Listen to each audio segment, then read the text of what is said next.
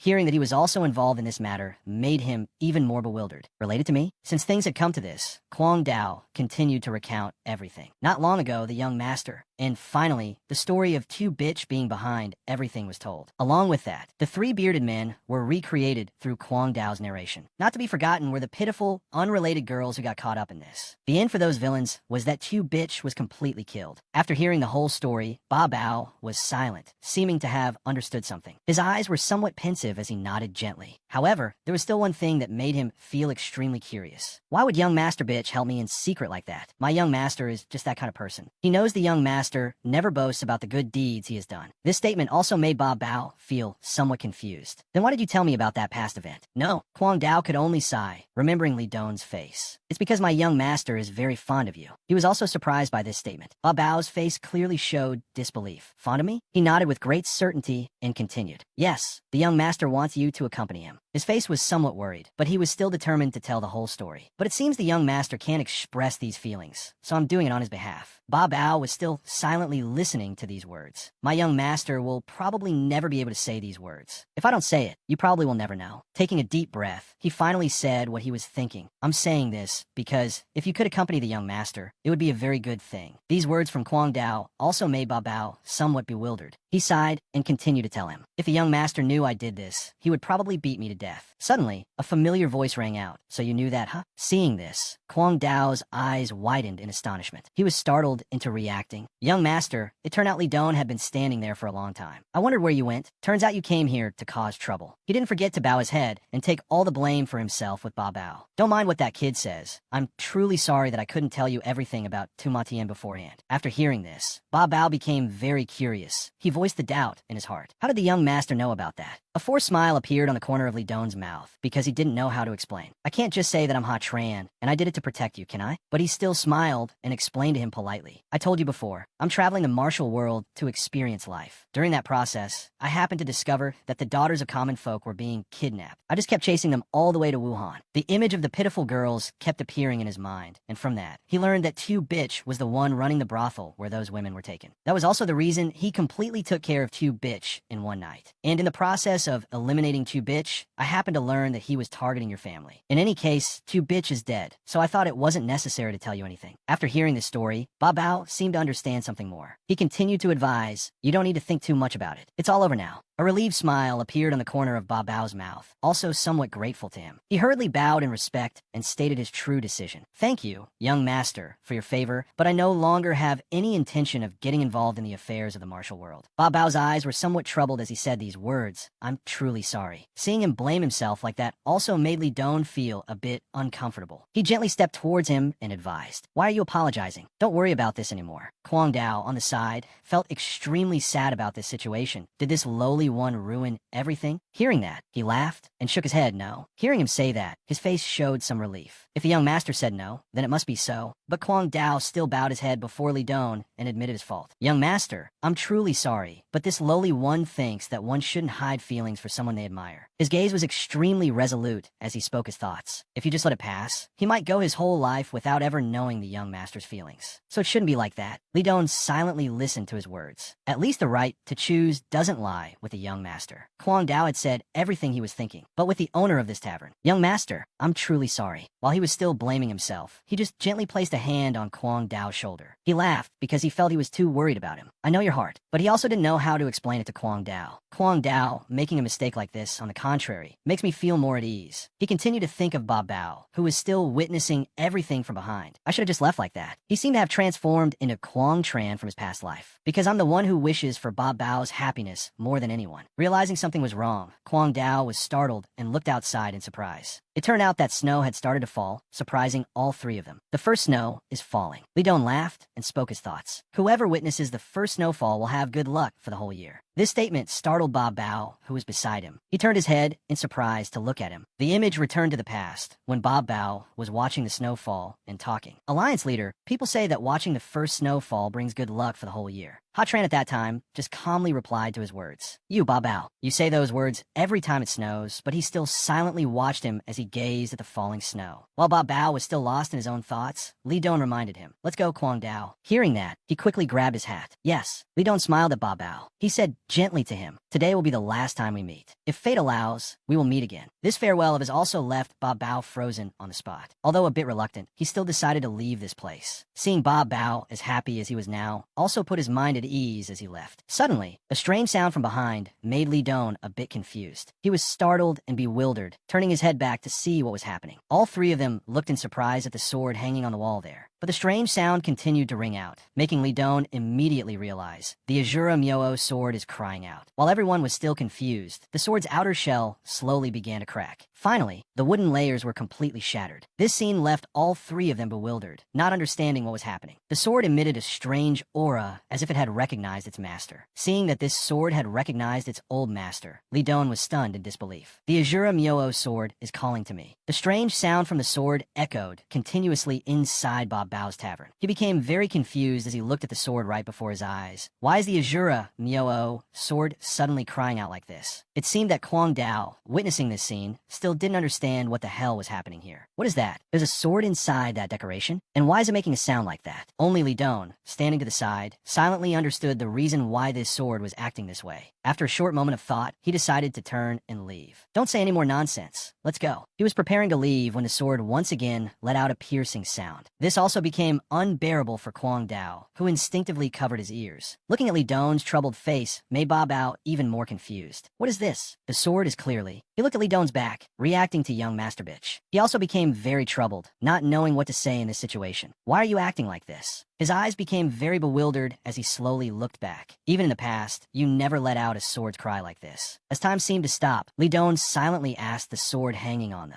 wall, just why is that? But this time, he changed his direction. He slowly walked straight ahead. Lee Dong had arrived in front of the sword that was still emitting strange sounds. Fearing it might be disrespectful, he turned to look at Bob Bao. He seemed to understand and silently nodded in. Confirmation. Without any more thought, Lee Dong continued to stare at the sword before him. He gently lifted the sword, and at the same time, the sound disappeared. This scene left Bob Bao and Kwang Dao completely bewildered, not understanding what was happening. Before their very eyes, he slowly drew the sword, wielding it with familiarity. Lee Dong also understood something. It seemed to try to say, as time returned to his past life, Ha-chan had once used this sword. It's been a long time, hasn't it? Ha-chan's face was somewhat sad as he thought. In the 70 years of my past life, I was never able to commune with the Azura Myo sword. While he was still thinking, Bob Bao finally spoke up and questioned, "Who on earth are you?" He paid no mind to this question and slowly sheathed the sword. The sword that never cried out in my past life has spoken today. His eyes held a certain understanding. It seems heaven wants me to. Lee Dong slowly turned his head to look at Bob Bao, as if he had become the Ha-chan of his past life. That, accept this fate with Bob Bao. His face remained very calm as he introduced himself. I am the successor of the Bitch T Sword School, Bitch Lee Dong. These words made him somewhat silent. He continued to say very incomprehensible things. An unworthy person has become the alliance leader. The martial world will fall into chaos. His determination also left Bao frozen for a moment. He immediately declared his decision. I will stop that from happening. Do you want to shoulder this great cause with me? Lee Dong turned to look at Bob Bao, who was still standing there as if petrified. Time passed quickly, and the next day, in a large hall, Kwang Dao was still focused on cleaning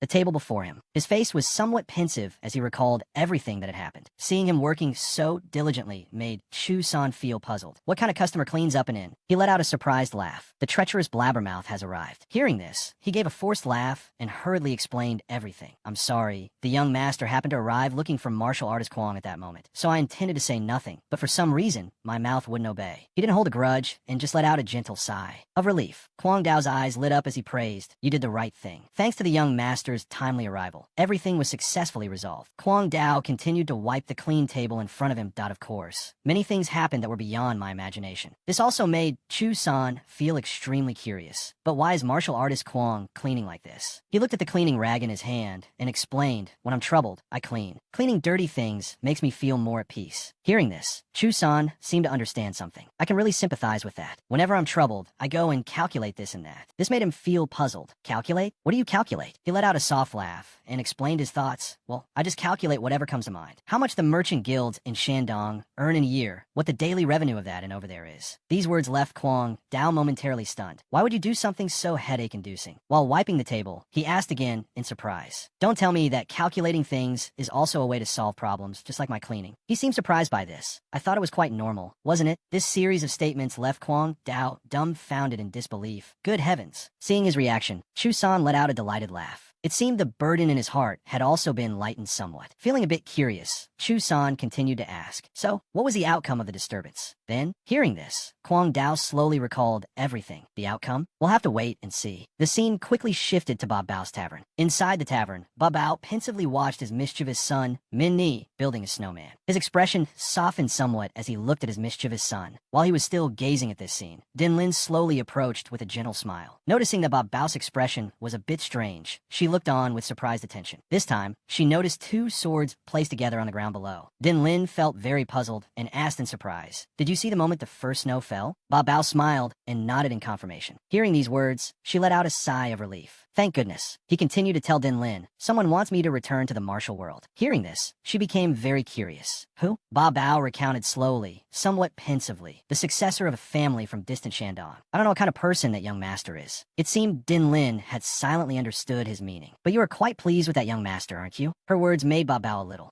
surprised. Perhaps Din Lin understood her husband better than anyone. If that weren't the case, you wouldn't be so troubled right now. Her series of remarks also made Ba Bao fall silent, not knowing what to say. He involuntarily recalled Li Duyan's face. I was clearly drawn to that man from our very first meeting. But if it were only that, I wouldn't have to hesitate and think so much. This made Ba Bao remember his former master, Ha Chan. No matter how good the young master is, I never thought of serving under anyone other than the former alliance leader. But the event of that day made him completely change his mind. But the Azura King's sword had cried out. Returning to reality, Ba Bao continued to look at Ha Chan's former sword. A famed sword like the Azura King's sword chooses its own master. This sword had clearly chosen that man as its master. Many times, he had noticed Li Duyan sitting in the tavern. What's more, every time I look at young Master Bitch, I am reminded of the alliance leader. From our very first meeting, that person sat in the exact spot where the alliance leader used to sit. Thinking of this, Ba Bao's face became somewhat pensive. That person also foresaw that the martial world would fall into chaos and want to protect this martial world. He lowered his head and said to his wife, to be honest, his eyes were somewhat sad and hesitant, not knowing what choice to make. I don't know what to do anymore. While he was still thinking, Din Lin urged, "You should go." This made him feel stunned, my wife. Her face was incredibly gentle as she smiled and recounted, "You know, the nightmare that you have every day." His wife's words were like something that awakened Ba Bao's current state of mind. "Yesterday, you didn't have it again." Din Lin smiled gently and explained, "If the reason you're hesitating is me and Min Ni, then don't. I will protect Min Ni." Her face was very resolute as she urged, "Even if it's for the former alliance leader, you should go." The former alliance leader, from your stories, was not someone who would give up his dream just to protect binding duties. Ba Bao was deeply moved after hearing these words. Seeing that he still hadn't made a choice, his wife remained as gentle as before. "If that young master is right, this world will fall into chaos. You must stop that from happening." An image of Ba Bao on the battlefield appeared in her mind. "You are the one who always stands on the side of justice, eliminating evil." After saying what needed to be said, Din Lin quickly looked outside. She was gently looking at her son, Min Ni, who was still playing with the snowman. "Do it for Min Ni. Protect the world. Protect the days in which Min Ni will grow up." The scene quickly shifted to another place, filled with biting cold snow. In the middle of a vast open space, Li Duyan and Ba Bao were standing still. In his hand now was Ha Chan's old sword. He silently looked towards Li Duyan. His face was somewhat surprised, as if wanting to confirm one more time. "Young master, you want me to be your subordinate?" He calmly nodded with certainty. "That's right." Hearing this, he became hesitant, not knowing what to do. After thinking for a short while, Ba Bao slowly drew his sword. Li Duyan seemed to have understood his intention. He pointed his sword at him and declared, "But I am not so easily subdued." The tip of Ba Bao's sword was aimed straight at Li Duyan. He remained silent, not knowing what to say in this situation. But his gaze was extremely clear, his eyes showing a distinct coldness. Seeing him still silent, Ba Bao continued to urge, "Young master, you could die in this duel. Even so, do you still want to take me with you?" Li Duyan just silently and slowly extended his hand forward, but his expression clearly showed his courage. He quickly announced, "I don't just choose people randomly." With the experience from his previous life, Li Duyan was somewhat confident. "I am the one who knows Ba Bao's martial arts better than anyone." Seeing him still holding the sword firmly in his hand, his strength and weakness are one and the same. His sword is not a killing sword, but a guardian sword. At the same time, images of Ba Bao on the battlefield and Ba Bao in the present appeared in his mind. A sword that only protects is very weak, and for that very reason, it is strong. While he was still thinking, Ba Bao spoke up to urge, "Let's begin. Be careful, young master." He slowly held the sword and took cautious steps forward. A second later, his speed was incredibly fast as he vanished into thin air. The thick white snow was disturbed, flying quickly into the air. At that moment, he appeared right in front of Li Duyan and swung his sword to attack. Fortunately, his martial arts were not ordinary. He lightly jumped away to dodge. Ba Bao refused to give up and continuously rushed forward with his sword. Each of his strikes was incredibly decisive, slashing straight towards Li Duyan. He didn't counterattack at all until he leaped into the air to strike. His His eyes were extremely cold as he slashed a blow straight ahead.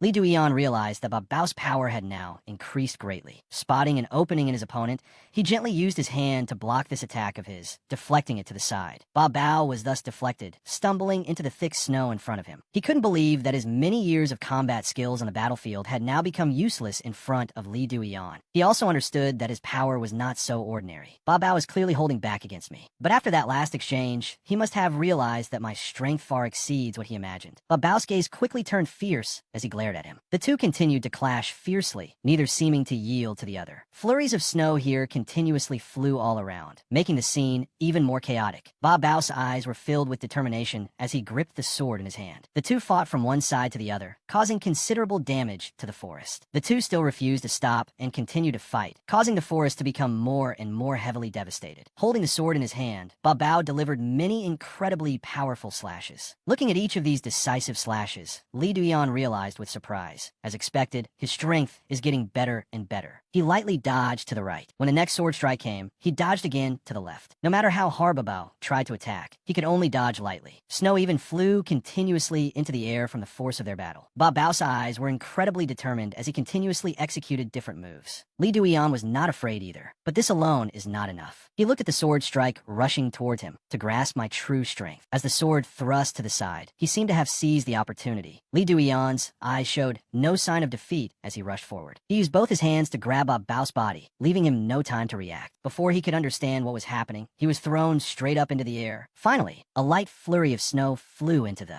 air. It seemed Ba Bao had landed on the ground below. Looking up at the sky where snow was still falling ceaselessly, Ba Bao was momentarily stunned. He couldn't believe that his strength was so inferior to Lee Du-yeon's. This made him think. It seems even Ba Bao doesn't know why he was defeated, but he must have felt it clearly. Lee Du-yeon slowly approached him as he lay there, that if I had used my full strength here, he would have lost his life. He gently offered his hand to Ba Bao, which surprised him a little. The corner of his mouth curved into a slight smile, as if a friendly match had ended. The two returned to their normal relationship and directly shook hands, as if they had formed a partnership. Looking at Ba Bao's face, Lee Du-yeon found it somewhat amusing. I understand why Ba Bao is so bewildered, because he couldn't have expected that I could defeat him. A very smug smile appeared on his lips. In a martial world, especially in the relationship between a master and a subordinate, absolute trust is necessary. The most fundamental thing in that relationship is strength. At the same time, he also recalled the image of Ba Bao and himself from the past. Under a strong master, there is both faith and the pride of that person. That's why I deliberately showed him. Lee Du-yeon smiled, looking at Ba Bao before him with an expectant gaze, so that I could completely make him my man. While he was still thinking, he suddenly spoke up and asked, I want to ask you one question, young master. If one day you have to fight those people, will you fight? After thinking for a short moment, he immediately made a decision. Yes, I will. This also made Ba Bao feel worried. You will have to go against the entire martial world. Lee Du-yeon nodded as if he had anticipated this. I know. He didn't forget to add a few more words. It's very possible that we will all have to die. He also nodded in agreement. That's not impossible. Hearing this series of words left him stunned on the spot. And yet you still intend to go on? Lee Du-yeon's gaze was incredibly resolute as he stared straight ahead and declared, because they're the bad guys. How can we let those villains dominate the martial world? This statement of his also made Ba Bao change all his thoughts. His eyes slowly lowered as he realized something. Seeing Ba Bao's change in attitude made Lee Du-yeon seem curious. It turned out he had knelt before him and declared, I, the leader of the Min Ho group, the 12th generation successor of the Fong Na sword style, Ba Bao, wish to accept young Master Bitch as my master, with heaven and earth as my witness. His face was somewhat calm as he saw this scene. A long-awaited smile also appeared on the corner of Ba Bao's mouth. Without hesitating for another moment, he quickly and carefully took out the sword from behind his back. This time, Ba Bao presented the sword to Lee Du-yeon with a respectful posture. This sword is the unique weapon of the former generation's forces. Lee Du-yeon slowly reached out to take the sword while listening to his words. It is the most important, most precious sword in this martial world. This sword has chosen young Master Bitch. Therefore, please accept it, young master. He silently looked at the sword in his hand, deep in thought, as if understanding that the sword had accepted this. A relieved smile appeared on the corner of Ba Bao's mouth. He gently put the sword away, carrying it by his side. This action of his also caught Ba Bao's attention. Lee Du-yeon extended his hand towards him. I have reconnected my fate with Ba Bao. He even asked himself, how much has he contributed to me? Even though he didn't want to, he recalled the image of Bob Bao on the battlefield in the past. How loyal was he? Lifting Bob Bao's scarred hands, Li Duyan declared, "We shall live together and die together." These somewhat familiar words made him freeze for a moment. He just smiled gently, looking at him with an affectionate gaze. As if understanding his heart, Bob Bao nodded respectfully. "I will definitely live together and die together with my lord." Knowing he had recruited another talented person, a satisfied smile appeared on Li Duyan's lips. Right after the first snowflakes of the season fell, I recruited Bob Bao, a man more valuable than 1,000 troops. The scene shifted to Bob Bao's tavern. A voice rang out, "What do you plan to do with the tavern?" After thinking for a while, Bob Bao slowly replied, "When I was under the former alliance leader, he often came to this place. He really liked it here." His eyes were somewhat sad as he slowly recounted, "I also came with him. Gradually, I also grew to like the atmosphere here. After the alliance leader passed away, I couldn't stay in the alliance anymore." His face revealed a clear sadness, but also some determination. "Because I always feel the alliance leader's death was entirely my fault." This self-blame also made Li Duyan think, as if he had returned to being the Hachan of the past. "He always thought of me." Seeing that Li Duyan had no reaction, he was startled and apologized. "I'm sorry. I should probably restrain myself." Hearing this, he chuckled and thought, "You're talking about me." He smiled and started a conversation. "It's fine. Isn't the current martial arts alliance leader our enemy? So talking about the former alliance leader is normal." Hearing him say that, Bob Bao let out a sigh of relief. He also didn't forget to instruct him, "Feel free to mention him in the future. After all, you cherished him very much." He was deeply moved and bowed his head. "Thank you, young master, for your consideration." Just remembering his former master made Bob Bao very emotional. Suddenly remembering something, he spoke up to remind him, "Also, to accomplish great things, you will definitely need one person, young master." This made him seem curious. "Need one person?" He nodded and continued to state his intention. "That's right, Grand Strategist Zhuge Liang." An image of Zhuge Liang appeared in Bitch Li Duyan's mind. "I know the person Bob Bao is talking about is Zhuge Liang." He then recalled the sound that came from a sword. He thought to himself, "However, it was thanks to the heavenly fate Azura King's sword crying out that I was able to get Bob Bao. To recruit Zhuge Liang is clearly much more difficult." Thinking of Zhuge Liang, his heart grew more worried. Moreover, he is still staying in the martial arts world. That means he still has things to do there. He spoke with Bob Bao while thinking to himself, "But the time is not yet right. Clearly, now that I have recruited Bob Bao, recruiting Zhuge Liang is only a matter of time." Bob Bao lowered his face. His eyes seemed to hold some kind of struggle, but it's not easy to meet him. The strategists are still being monitored by Ma Thien at every turn. Bitch Li Duyan looked at him and smiled faintly. His eyes were incredibly gentle and warm. "Let's take our time. The opportunity will come. If we act rashly, not only us, but also the strategists will be in danger." Hearing his words of encouragement, he also became calmer. He looked up at him and said, "You are right, young master." Then he placed the wine cup on the table. He looked seriously into Bob Bao's eyes and said in a grave tone, "I have something I want to discuss with you." Seeing that he seemed very serious, he also replied immediately, "Please speak, my lord." Bitch Li Duyan closed his eyes. His voice lowered slightly. "To finish the business in Wuhan and return to Shandong will take at least 1 to 2 months." He looked at him and asked gently, "What do you think about during that time? Your family comes to stay at my house." Hearing him say that, he felt extremely surprised by the offer. He continued, "It's not just because of this matter. I want them to live together in the future." His eyes were incredibly sincere, like a family. His words made Bob Bao freeze instantly. He didn't know what to say. He picked up the wine cup and closed his eyes tightly. He thought to himself, this arrangement will ensure their safety. It's also so that Bob Bao can act with more peace of mind. He immediately looked away. His eyes seemed to be avoiding him. He said softly, "Thank you, my lord, but I'm afraid this will cause you trouble." But he immediately stopped that thought of his. "What trouble? Your family is now my family too." Hearing him say that, he felt extremely moved. He looked up at him with a look of astonishment. Bitch Li Duyan returned his gaze. He looked at that gaze and thought to himself, perhaps Bob Bao has also sensed it. I am being completely serious. Then he gave a slight nod and agreed to Li Bitch Duyan's offer. This subordinate obeys. "Thank you, young master." Seeing him accept the offer, he felt very satisfied and said happily, "Very good. You're right to think so." He raised his wine cup and said, "I'll be going home in a few days. I'll bring your family along with me. Enjoy this time with your wife and child." Bob Bao also raised his cup in response. "Yes, young master." He suddenly called his name, Martial Artist Ba. Hearing this, he widened his eyes and looked at him. The person speaking now was no longer Bitch Li Duyan, but Thien Ha Tran. He said gently, "We do not kill for the peace of the martial world. We fight for our own families." His words made him feel extremely surprised. Bitch Li Duyan smiled faintly and said, "I myself will be the same." Bob Bao also replied with a nod. "Young master, this subordinate will remember this." The snowy mountains in the distance. In front were the dense forests. A horse-drawn carriage traveled along the trail. Inside the carriage were Bitch Lee Duyan along with Din Lin and Min Di, Bob Bao's family. Min Di looked very happy. He kept peeking out the door, looking at the road for the entire journey. Seeing him like that, he thought, I am taking Lady Bob Bao, Din Lin, and Min Di toward Shandong. Then everyone stopped the carriage by the roadside to rest. Seeing the appearance of the mother and son, he felt very happy. As soon as Min Di showed a slight sign of fatigue, we would immediately rest. In the afternoon, we arrived at an inn and decided to stay the night. Bitch Li Dian recalled a matter from his past life when he was still Thien Ha Tran. Lady Babao probably doesn't know this, but when your wedding was held, the one who officiated was me. Suddenly, Din Lin looked at him and confided, my husband has always had a nightmare. Hearing her say that, he felt a little surprised. She lowered her head and smiled faintly. But in some miraculous way, after meeting you, young master, he has had a good night's sleep. I'm truly very grateful to you, young master. Hearing her say that, he also felt a bit more at ease. He smiled and said gently to her, then that's a relief. She looked up at him and smiled brightly. In the future, I hope you will take good care of my husband, young master. Bitch Li Du Eon immediately replied to Din Lin, I'm the one who should be saying that. Seeing their carriage, she was overjoyed to welcome them. You're back, son. His father also happily welcomed Din Lin. Welcome, Lady Din.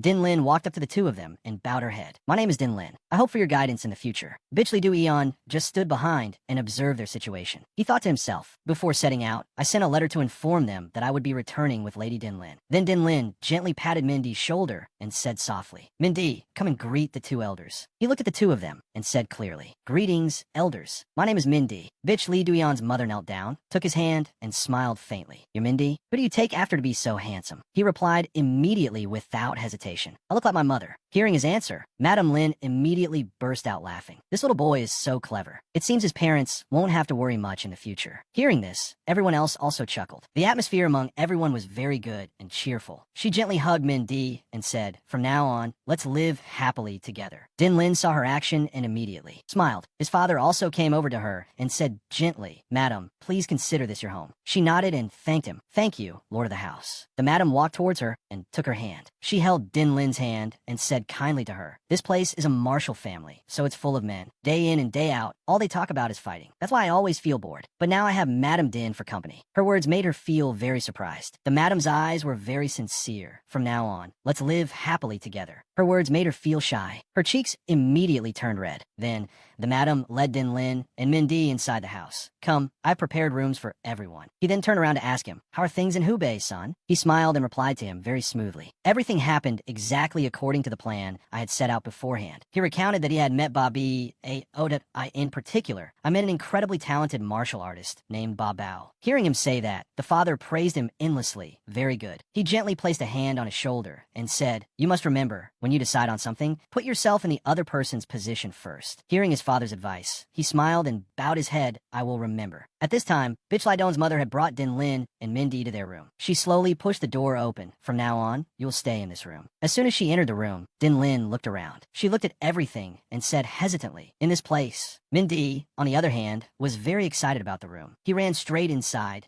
I even have my own bed. She turned and said to the madam in a low voice, this humble girl doesn't need a room as good as this. Hearing her say that, the madam asked in return, is the madam not satisfied with this room? Afraid that the madam might misunderstand her, she quickly explained, no, that's not what this humble girl meant. The madam placed a hand on her chin and sighed, but this is already the worst room in this place. What should I do if the madam wants a better room? Hearing that, she immediately waved her hands in refusal. No, this humble girl will stay in this room. This scene was witnessed by Bitch Lidon from outside. Hearing their conversation, he thought to himself, this room is the best one here. Of course, Madame Din will find out after a while. His mother saw him outside and gave him a smile. He also nodded gently, as if to thank her. Seeing their cheerful and laughing figures, he thought to himself, if not arranged properly, family can sometimes become a burden and a weakness for a person. But I know. Then he looked over at Mindy, playing inside the room. For a truly strong person, family becomes their source of strength. Seeing the three of them so happy and joyful, he also felt happy. Today, I've gained more family. He looked at them and smiled faintly, and I've also gained more strength. At the Song Family Manor, a meeting was taking place here, and everyone's face was extremely tense. Song Ho Alan stood to one side, watching the others argue fiercely with each other, her expression tinged with sadness. She saw Song Gukin still speaking gently with those people. She thought to herself, for several days, Dong Kim Truong has been continuously making unreasonable demands. Seeing him smile, she couldn't couldn't help but think, if father not only isn't angry, but continues to lead the talks. Her eyes held a hint of sadness, and she frowned. If it were me, I would have been furious and given him a few lashes. Soon, she went to stand outside. After going outside, Song Ho Alan let out a long sigh. She seemed quite tired. Song Gukin also came out from inside at that moment. Seeing her like that, he asked with concern, "Are you very tired?" She looked up at him and said softly, "I was just sitting there." She looked at him and smiled faintly. Father must be very tired. Hearing her ask about him, he burst out laughing. "Having you here makes me feel very steady." Then he walked forward and waved to Song Ho Alan. "You should go back to your room and rest." Song Ho Alan said nothing, just stood there watching his figure gradually disappear. A sad look appeared on her face. She was a little worried in her heart. Father is getting old. She watched his steady back gradually disappear, and thoughts began to form in her mind. Will I be able to lead this Song family manor as father once did? Suddenly, a voice cut through her train of thought. "Young lady." Hearing someone call her, she turned her head to look. Her servant slowly approached and reported, "Young Master Bitch is waiting for you." Hearing Bitch Lai Don's name, even though she looked tired, she immediately became cheerful. She turned and asked the servant, "Is that so?" At the Song family manor, Bitch Lai Don was standing absently, waiting for her. Hearing a sound, he was startled and glanced back. Song Ho Alan ran over hurriedly, now breathless, and rushed to his side. "Young master, when did you arrive?" Seeing her, he turned towards her and smiled. "Just now. Is young lady Song well?" She replied immediately, "Of course." "Did young master just return from Hubei?" He nodded slightly and said, "Yes, but I'm only staying for a few days before I have to leave again." Hearing him say that, her expression suddenly turned a little sad. It seems the young master is very busy. She lowered her head, her face tinged with sadness. She thought to herself, he just got back and already has to leave in a hurry. Then, as if suddenly realizing something, she asked herself, "What is this?" She turned to look at him as if for confirmation, then asked herself again, "Am I sad because young Master Bitch is going away?" Seeing that her expression didn't look good, he asked, "What's wrong?" Seeing him ask, she replied,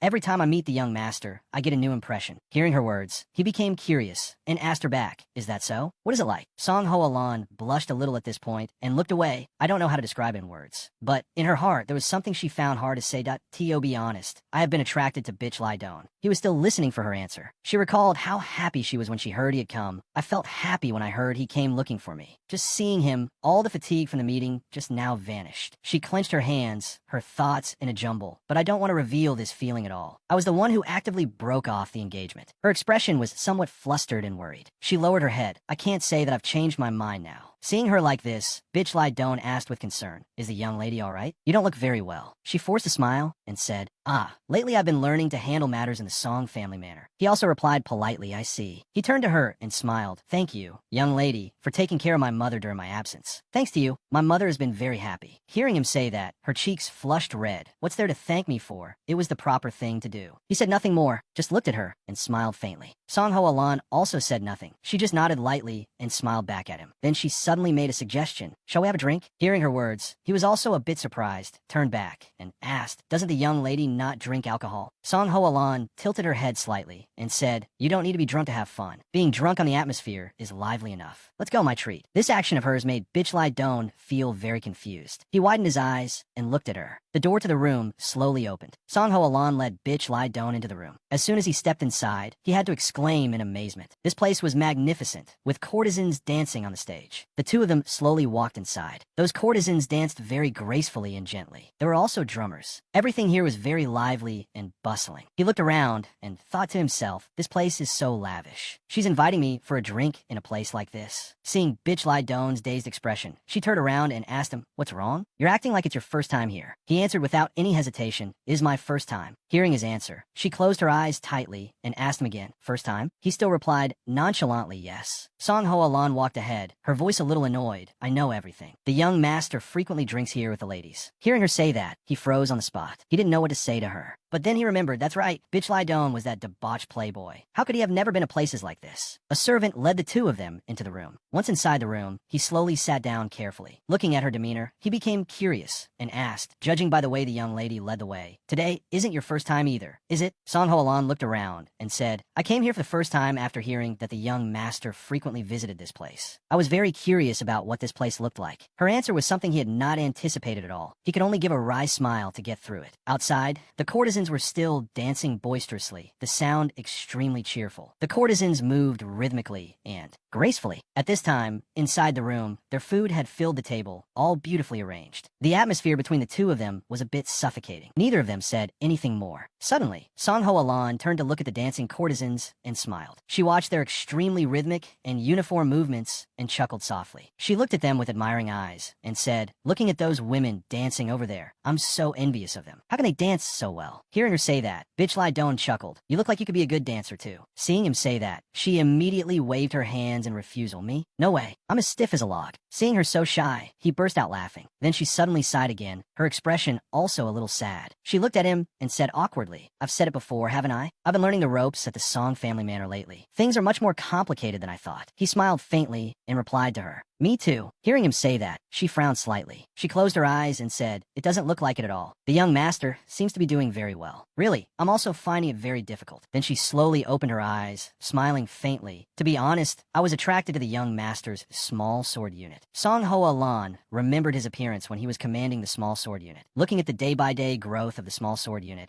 I became determined that I must do just as well. She then picked up her wine cup and drank it in one gulp. But I haven't even started and I'm already facing endless difficulties.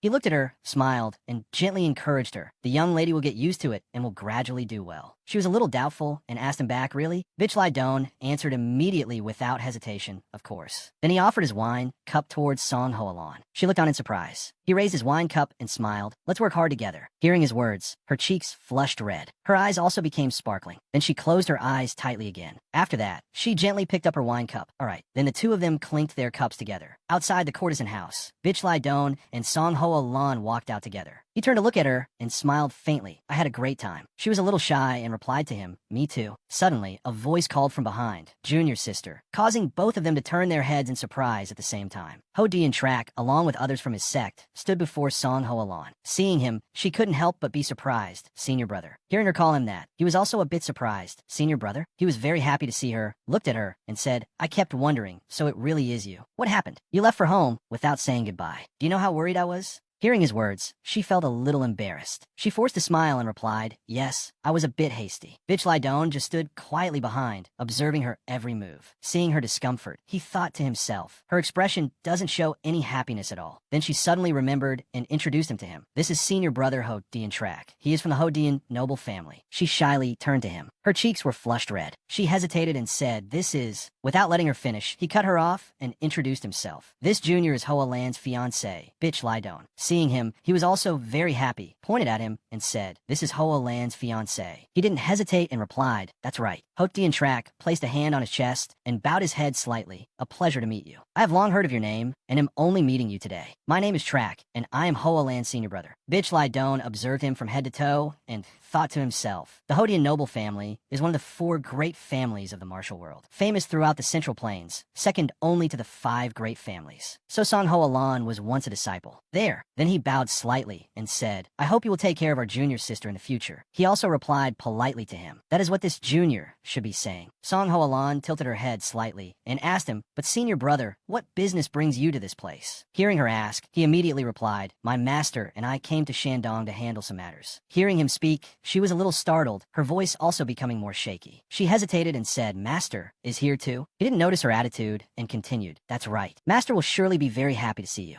We are currently at the CU family manor. You must remember to visit. His words made her very surprised. She widened her eyes and asked again what. After that, Ho Dian Trak waved at her, turned around, and left. I have some business to attend to, so I must go. See you later. Seeing that he had to leave, Song Ho Alan didn't say anything more. He smiled and bid them farewell. Then I shall take my leave. Bitch Lai Don just replied softly in. After that, he and the others left immediately. Only he and Song Ho Alan were left standing there, watching them leave. From that moment on, she didn't say anything more. Looking at her expression, he could guess that something was wrong with her. I don't know what it is, but she looks so sad. He smiled and said to her, shall we go back too? But she just kept her head down without saying a word. He turned to leave, but saw that she was still standing there. His eyes held a hint of worry. Song Ho Alan